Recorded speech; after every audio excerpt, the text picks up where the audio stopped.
Hey guys, my name's Stu, and today I'm going to be showing you what I believe is the most overpowered element in the entire game. So for those new to the channel, this is Rollercoaster Tycoon Classic. It's a mobile port of Rollercoaster Tycoon 2, so this new interface just makes it easier to use on a touch screen. Okay, so a cutback then.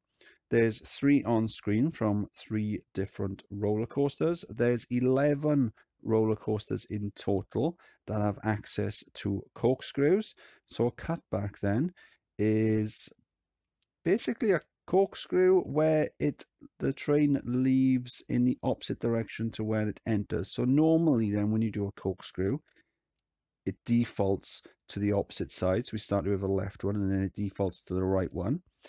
But with a cutback, what we do is we just go back in and we select the same one so it goes like that. Easy. Okay, so why do I believe that they're so overpowered? Well, for a start, they're very cheap and easy to build. They're very small as well. They allow a very, very small roller coaster to be built. So I've built them here. I'd said that there's 11 different coasters which have the cutback element available to them, or the corkscrew element available to them.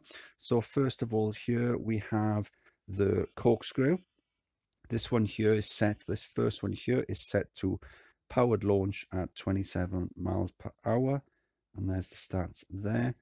And then we've got the same one then, the corkscrew, set to continuous launch and 5 laps, so better stats there. High intensity, that'll allow you to charge more cash on a pay ride park. And then this one here is the drop cutback design. So it comes out, drops down, does the cutback. We've got the photo section and then back to the station. This one's with the powered launch. And then this one here is a drop cutback continuous. So you can alter the number of laps on this one if you so desire. I haven't optimized them, I'll be honest. This is just to show you some different designs available. Then here then, so for all of these, the pink are launched or with boosters. The green are continuous. The orange is the drop cutback with a launch or booster, and the purple is the drop continuous. Okay, so we've got the limb coaster here, launched at 40.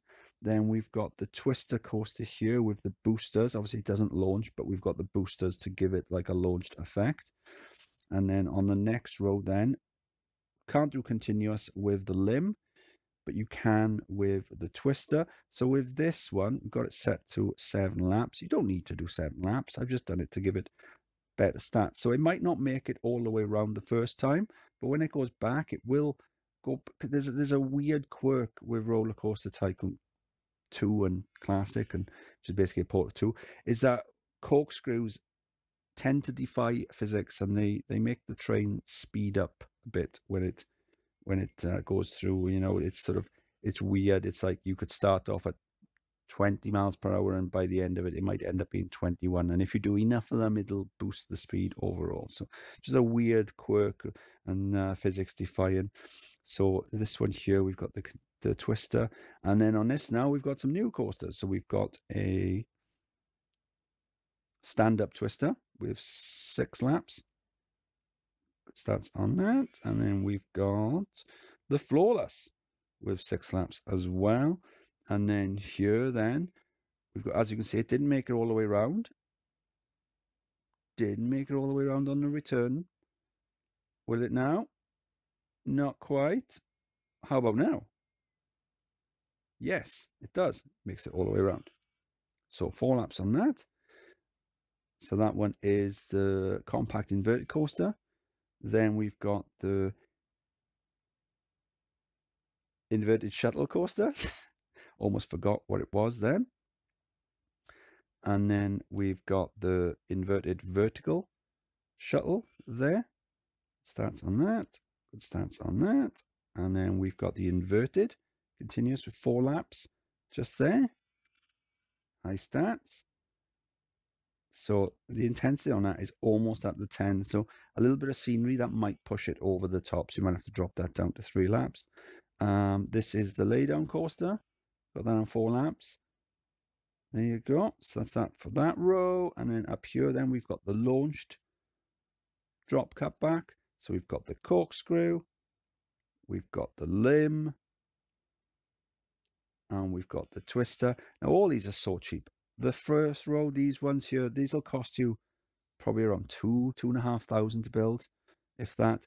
The drop cutback will cost you a little bit more, but it'll only be probably about 3,000 maybe. And then on the next row, then we've got the corkscrew.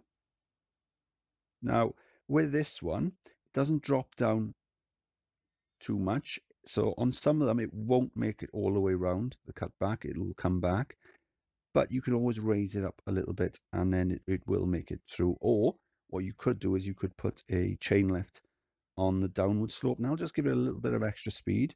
And then here we've got the twister. So this one won't make it all the way through.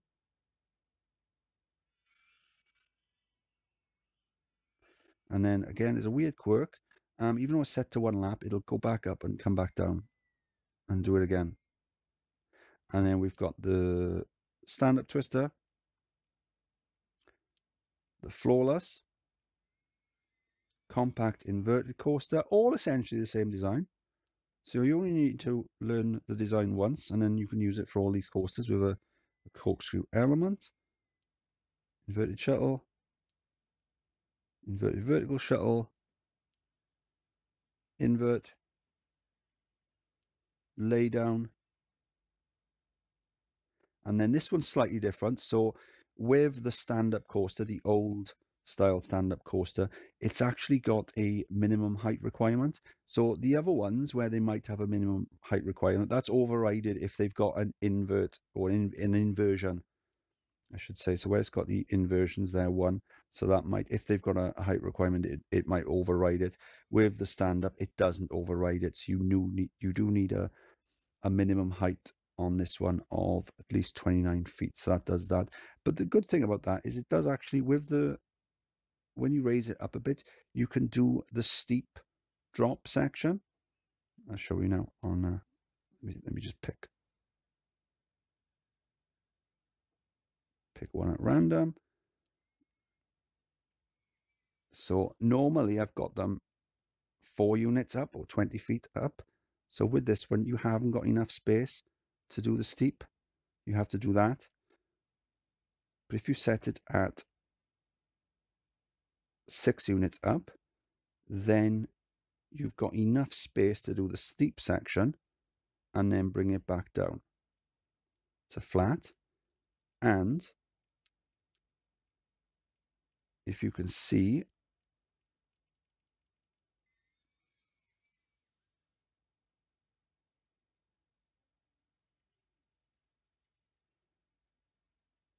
it's the same length as well. So that's pretty cool. So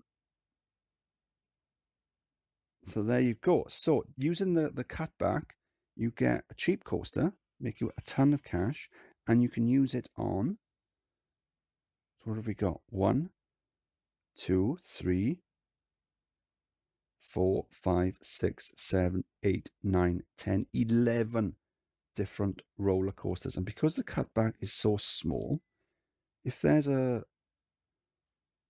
scenario where you can't build above tree height, okay, maybe you can't do the station, but certainly with these cutback designs here, these small ones where they flatten the ground, or with these ones, maybe you can't build a station up, but maybe there's a hill and you can use the landscaping to drop it down. So there's plenty of scope for these, but these will make you an absolute ton of cash. Now, me, in my stupidity, when I set this new test scenario up, I did it pay entry, not pay per ride, but oh well. When they're new, you'll be able to charge £10 a go on all these, and then eventually you'll have to drop them down to maybe 7 and then 5, by which point they will have paid for themselves many, many, many times over. But incidentally, if you're interested in making 13,000 park entrance at £50 a go, we could probably charge more, but you know, let's be nice to them. So yeah, this was my little cutback overview. I have done separate videos on the original cutback and then another one on the drop cutback, but I thought it was worth revisiting since they were a number of years ago. And yeah, it's always good to highlight a cool coaster design, one that'll help you smash scenarios. So what I think what I'll do is I'll put this save on my shared directory. So if you want to download it and save the track designs, you can do so. Yeah, so hope you find it useful, and I'll see you on the next one. Bye.